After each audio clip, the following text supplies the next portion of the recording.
Türkmen News Gündogor we OCCRP bilelikdäki derňew maglumatynda Altynatyr mobil aragatnaşyk şirketini Türkmenistanyň prezidentiniň garyndaşy dolandyrýar diýip habar berýärler. Derňewiň awtorlary Ruslan Matiýew, Bayram Şyhmuradow we Matthew Kupfer. Türkmen bazarynda monopoliýa eýe bolan öýjükli operator Altynatyr hyzmatlaryň hiliniň pesligi we bahalaryň ýokary bolmagy sebäpli köplenç tanqid edilýär. Şu çaka içinde eýeleriniň atlary yglan edilmedik. Bu kampaniýanyň prezidentiň garyndaşy tarapyndan dolandyrylmagynyň üstüni jurnalistler açdy. Diýilip 31 martda Türkmen News neşriniň web saytynda çap bolan maglumatda aýdylýar. Jurnalistler Gurban Berdimuhammedowyň gyýyd ýegeniniň adamsy Şyhmurat Şaharliýewiň Türkmenistanda ýeketäk mobil operatory bolan Altynatyryň baş müdiri wezipesini gizlin eýleýänligini anykladylar. Türkmenistanda adamlaryň köpüsi Şyhmurat Şaharliýewi bilen okunyň ady internetde hiç haçan tapylmaýar. Ol sosial ulgamlary hem ulanmaýar we köpçülige tas görünmeýär. Şeýle bolsa bu adamyň adaty türkmenleriň gündelik durmuşyna edýän täsiri görünýäninden has möhümdir diýip hatabat aýdylýar. Derňewiň awtorlary hökümetiň 2017-nji ýylda ýeketäk bäsdiş iň uly Rus operatory MTS-i ýurtdan çykarmak bilen Altynatyryň monopoliýasyny dörelenligini belliýärler.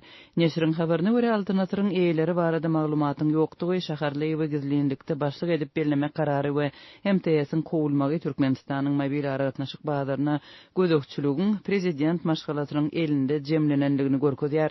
Türkmen News neşriniň Altynatyryň we Şyhmurat Şaharliýewiň işlerine degişli çap eden esasy maglumatlarynda şeýle diýilýär. 2011-2012 ýyllarda Türkmenistanyň awtoritar lideri Gurban Berdimuhammedow döwlet mobil operatory Altynatyra büdjetden $170 million bölüp berdi we soňra kampaniýany eýçiligini esaslandyrjylaryň atlaryny açmagy talap etmeýän ýapyk paýdarlar jemgyýetine öwürdi. Soňulsa Türkmen häkimetleri Altynatyryň ýeketäk bäsdişini ýurtdan çykardy we bu kampaniýa içerki mobil aragatnaşygy bazarynda monopoliýa eýe boldy. 2019-njy ýylda Berdimuhammedowyň aýaly ýegeniniň adamsy Şyhmurat Şaharliýew gizlenlikde Altynatyryň baş müdiri wezipesine bellendi. Şaharliýew köpçülikliň çäreleri Altynatyryň başlygy hökmünde gatnaşmaýar we şahsy durmuşyny gizlin saklaýar. Şeýle bolsa OCCRP guramatynyň habarçylary onuň adyndan 2 restoran toplumuna gözükçülük edýänligini we maşgalatynyň kaşaň jaýlarda ýaşaýandygyny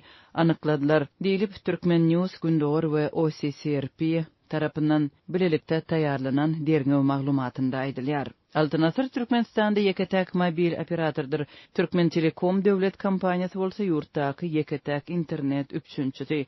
Azatlyň çeşmeleri mundan ozal interneti üpçün edýän Türkmen Telekomyň tekniki bazasyny hususanda tora gözükçüligi güýçlendirmek üçin täze enjamlary ulanýanlygyny habar berdi. Türkmenistanda internet hyzmatlary döwlet tarapyndan berk gözükçülükde saklanýar. Ýurtda köp sanly daşary ýurt habar beriş serişdeleriniň şol sanda Azatlyk radiosynyň web sahypalary we sosial ulgamlar petiklenýär. Petiklenen saytlardan aýlanyp geçmek üçin ýylat VPN serwerlerini ulanmaga mejbur bolýar.